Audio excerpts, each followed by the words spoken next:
who passes the sentence should swing the sword.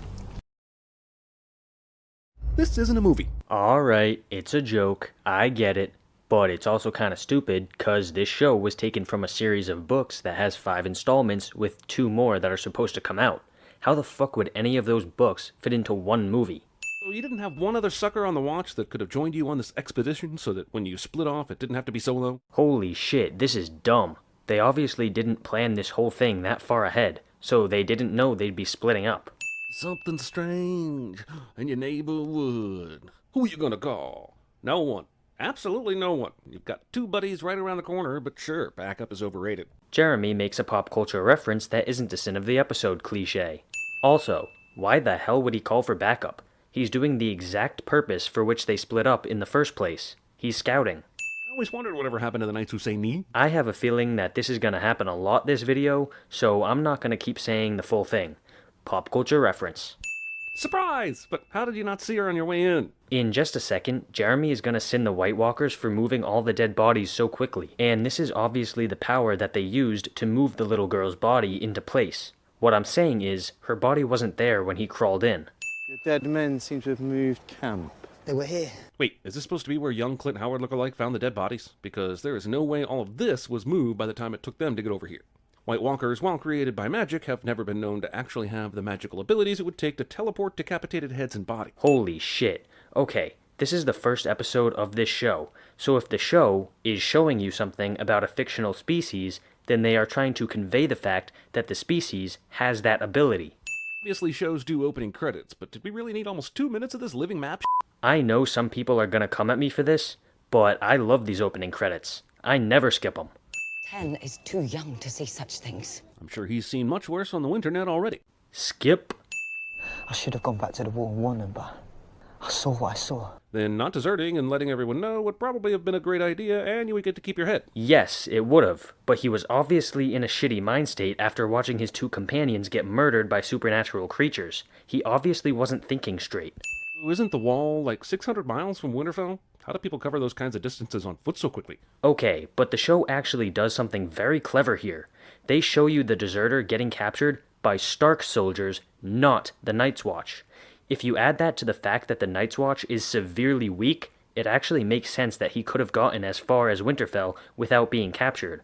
The man who passes the sentence should swing the sword.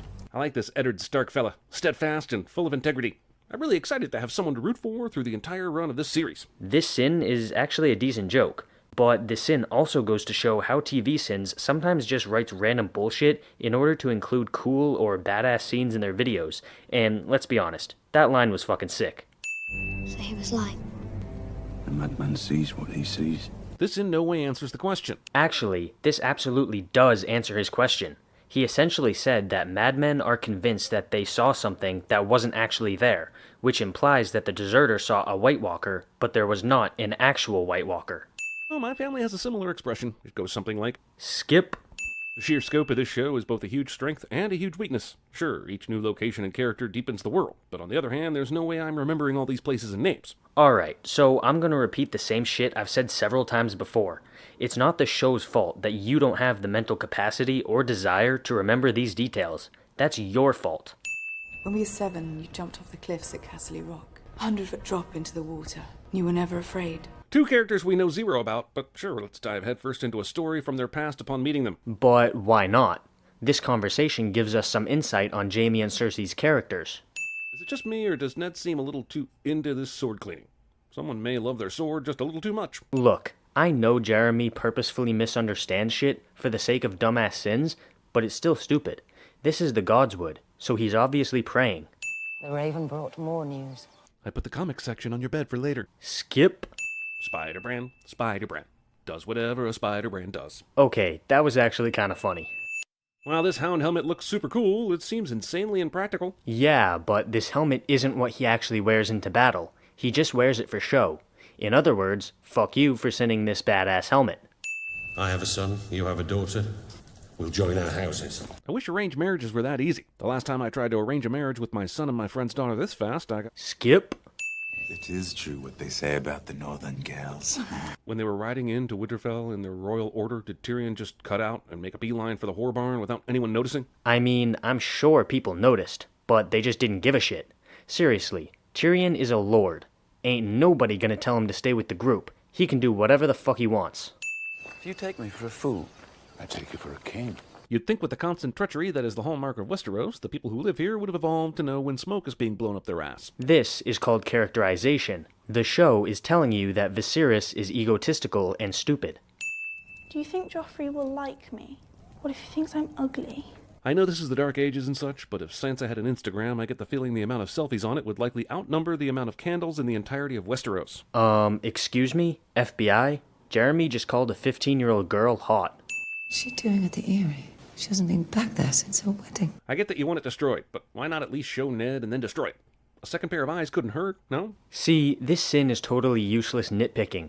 Catelyn already read the letter, so having Ned look wouldn't hurt, but it also wouldn't help.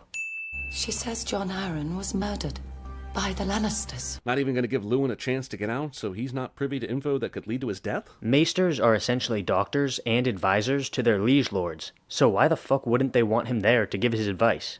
Episode really shoehorns in the nuptials of Daenerys and Khal. What the fuck do you mean they shoehorned it in? The show is introducing all of the main characters, which includes Daenerys.